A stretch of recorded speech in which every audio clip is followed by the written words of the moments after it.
Baik pemirsa, dalam kesempatan ini kita berbagi informasi mengenai masa depan pertanian Indonesia. Baik ya, dalam kesempatan ini kita melansir di laman antaranews.com ya, yang ditulis di 10 Oktober 2024 pukul 23.22 waktu Indonesia Barat ya. Bahwasanya di sini disampaikan bahwasanya Wakil Menteri Pertanian Wamentan Bapak Sudaryono mendorong praktik tumpang sari di kebun sawit dengan menanam padi gogo ya sebagai upaya meningkatkan produktivitas lahan dan diversifikasi hasil pertanian yang berkelanjutan pemirsa ya. Di sini tampak jelas bahwasanya jangan sampai petani menyanyiakan lahan-lahannya ya. Begitu cermatnya pemikiran ini pemirsa ya. Jadi sebelum sawit ini besar sebaiknya ditanam padi jenis gogo begitu ya.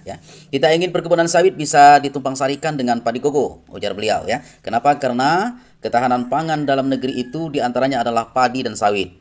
Karena Wamentan dalam keterangan di Jakarta Kamis ya, menurut Wamentan kebun sawit dapat ditumpang sarikan dengan tanaman padi gogo untuk mendukung ketahanan pangan.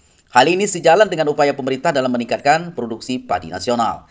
Dia menyebutkan Kementerian Pertanian menargetkan penanaman 500.000 hektar padi gogo di lahan perkebunan sawit dan kelapa seluruh Indonesia ya.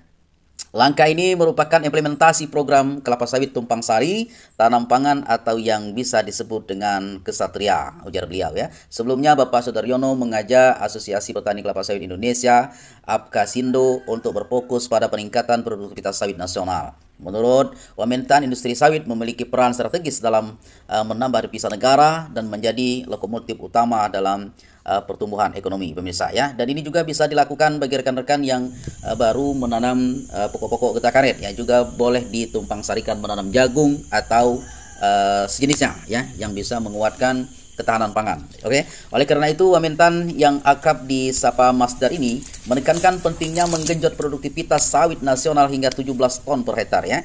Paling tidak kita bisa 17 ton per hektar, mendekati Malaysia yang 18 ton per hektar, ucap beliau ya, Bapak atau yang disebut dengan Masdar ya.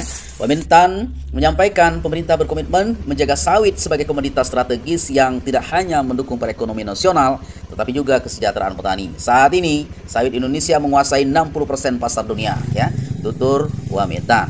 Wamentan juga menyoroti pentingnya hilirisasi termasuk pengembangan biodiesel B50 untuk mengurangi ketergantungan pada impor biosolar.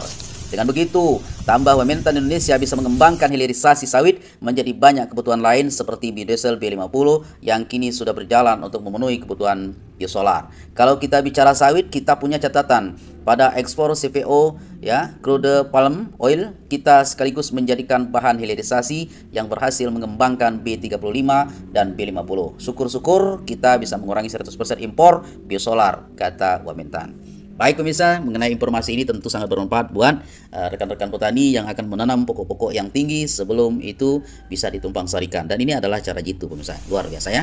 Oke, semoga ini bermanfaat. Baik dari kami, salam petani sehat ya, sampai jumpa.